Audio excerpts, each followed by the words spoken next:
16 जुलाई को भगवान जगन्नाथ की भव्य रथ यात्रा का आयोजन किया जाएगा। इसको लेकर आयोजित प्रेस वार्ता में श्रीमद जगत गुरु श्री ब्रह्मध्वज गौरेश्वराचार्य ब्रज रसिक गौरई वैष्णव संप्रदाय आचार्य श्री श्री 1008 त्रिदंडी सन्यासी भक्ति वेदांत महायोगी जी महाराज ने बताया कि जनकपुरी डी ब्लॉक दुर्गा मंदिर से शुरू होने वाली यह रथ यात्रा लगभग 7 किलोमीटर का सफर तय कर चंचल पार्क स्थित गुंडीचा मंदिर श्री श्री जी वाटिका में संपन्न होगी। उन्होंने कहा कि पुरी की परंपरा के अनुसार भगवान जगन्नाथ, सुभद्रा और बलभद्र अलग अलग रथों पर विराजमान होकर रथ यात्रा में शामिल होंगे। यात्रा में नासिक बैंड और महाकाल बैंड भी आकर्षण का केंद्र रहेंगे। इस अवसर पर श्री बंदेश्वरा धाम पीठाधीश्वर महंत श्री श्री 1008 मुकुंद कृष्ण दास जी महाराज और केंद्रीय मंत्री हर्ष मल्होत्रा मुख्य अतिथि के रूप में मौजूद रहेंगे। आयोजकों ने श्रद्धालुओं से बड़ी संख्या में रथ यात्रा में शामिल होने की अपील भी की। जगन्नाथ महाप्रभु की रथ यात्रा एक समय, एक भावना, एक भगवान। एक समय, एक भावना, एक भगवान श्री जगन्नाथ। एक धाम पूरी उड़ीसा में और एक धाम आपकी नगरी जनकपुरी दिल्ली में। जैसे कि शास्त्र के द्वारा विदित है कि जगन्नाथ महाप्रभु का बावड़ा जो मंदिर से वो बाहर निकलते हैं, 10 दिन बीमार पड़ने के बाद आज उनका जो है दिव्य दर्शन होता है और 2 दिन वो खाना वाना खाते हैं। फिर मौसी के घर से बुलावा आता है तो भगवान मौसी के घर टहलने जाते हैं। उस टहलने जाने की यात्रा भगवान तो पैदल जाएंगे नहीं, तो भक्त उनको रथ पे बैठा के खींच के ले चलते हैं। तो पुरी में 1 बजे भगवान अपने मंदिर स्वर्ण सिंहासन से उतरकर रथ की तरफ प्रस्थान करते हैं। उसी समय आपके इस जनकपुरी के जगन्नाथपुरी धाम में भगवान भी मंदिर से निकलकर रत्न सिंहासन से उतरकर रथ की तरफ प्रस्थान करते हैं। उसके बाद भगवान का पूजन अर्चन विधि विधान से रथ पे होता है, कीर्तन होता है और जैसे ही जिस वक्त पुरी में रथ आगे बढ़ता है उसी वक्त आपके यहाँ भी आपका रथ आगे बढ़ता है।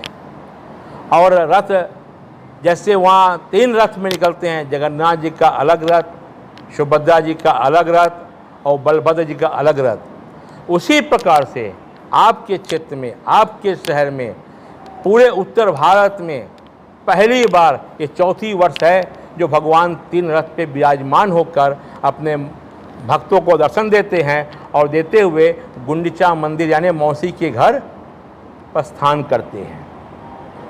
समय एक, भगवान भी एक, भावना भी एक। भावना क्या है?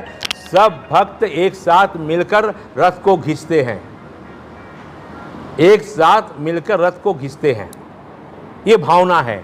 भक्त की भावना क्या है? हम अपने भगवान को आज खींच रहे हैं। जो हमारे जिंदगी की डोर को आज जीवन खींचते हैं, आज हम उस भगवान के रथ को खींच रहे हैं। ये भावना है भक्तों का।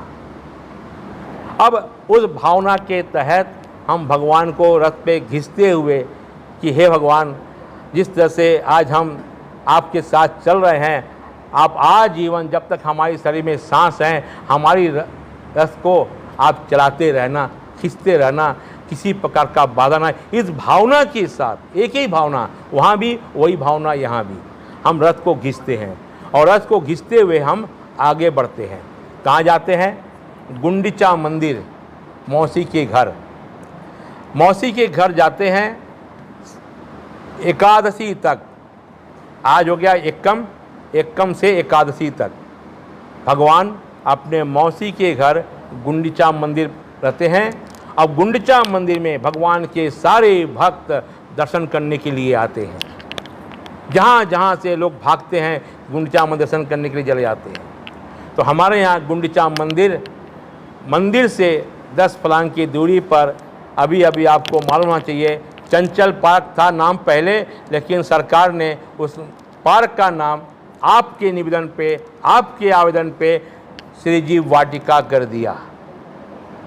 आप लोगों ने 3 नाम का प्रस्ताव दिया था, या तो राम श्याम वाटिका, या तो जगन्नाथ वाटिका, या श्री श्रीजी वाटिका। तो हाउस ने श्री श्रीजी वाटिका पास करके इस पार्क का नाम श्री श्रीजी वाटिका रखा है, और शायद इसी बीच उसका इनॉग्रेशन भी हमारे कमिश्नर महोदय करेंगे। तो इस पार्क में हमारा बनेगा मौसी का घर गुंडीचा मंदिर, जहाँ 7 दिन तक कथा चलेंगे। किसका कथा? भागवत पुराण सब लोग सुनते हैं, रामचरितमानस सब सुनते हैं, राम कथा सब सुनते हैं, लेकिन शायद उत्तर भारत में कभी भी किसी ने जगन्नाथ महापुराण सुना हो, जो कि स्कंद पुराण में विदित है। तो जगन्नाथ महापुराण की कथा भगवान सुनते हैं और आनंदित होते हैं कि हमारे भक्त हमारी लीला कथा को सुन रहे हैं, और आनंदित होकर खूब खाते हैं और सबको खिलाते हैं, क्योंकि 10 दिन बीमार पड़े थे और बीमारी से उठे हैं। तो लीला है उनकी, हम लोग बोलते बीमार हैं, लेकिन तो उनकी लीला है।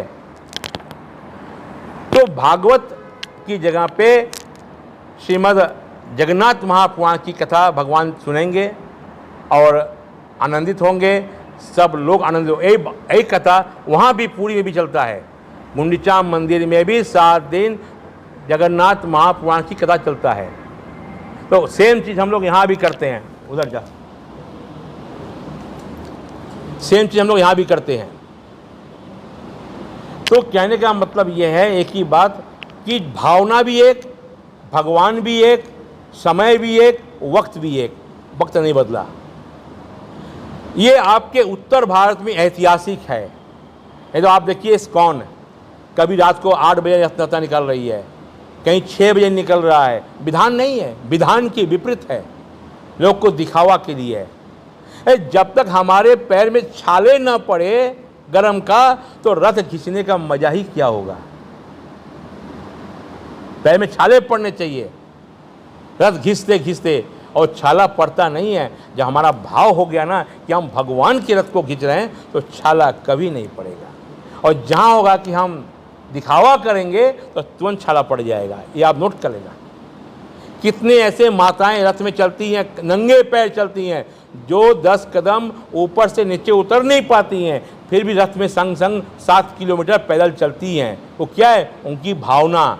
उनकी भावना को देखते हुए भगवान उनको शक्ति देती हैं और उनको आस्था के साथ निरोग बना के संग ले चलती हैं। ये है हमारे उत्तर भारत का दिल्ली में ऐतिहासिक रथ यात्रा।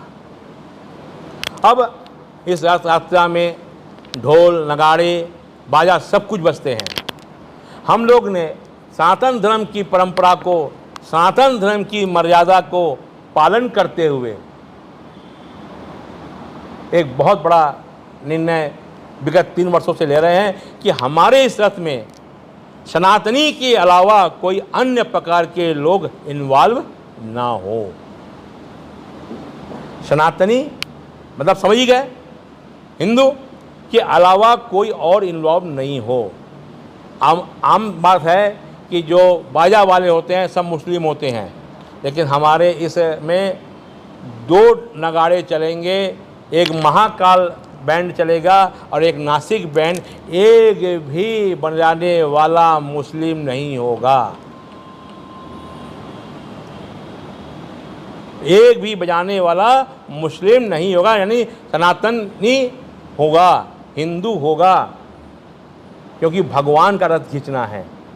उनके हाथ, उनके पैर, उनके शरीर पता नहीं किस प्रकार के होते हैं। तो हमारे भगवान की रथ जैसे ही कोई अदर धर्म के लोग छूते हैं ना, जिसे हम विधर्मी भी कहते हैं, तो भगवान का रथ रुक जाता है।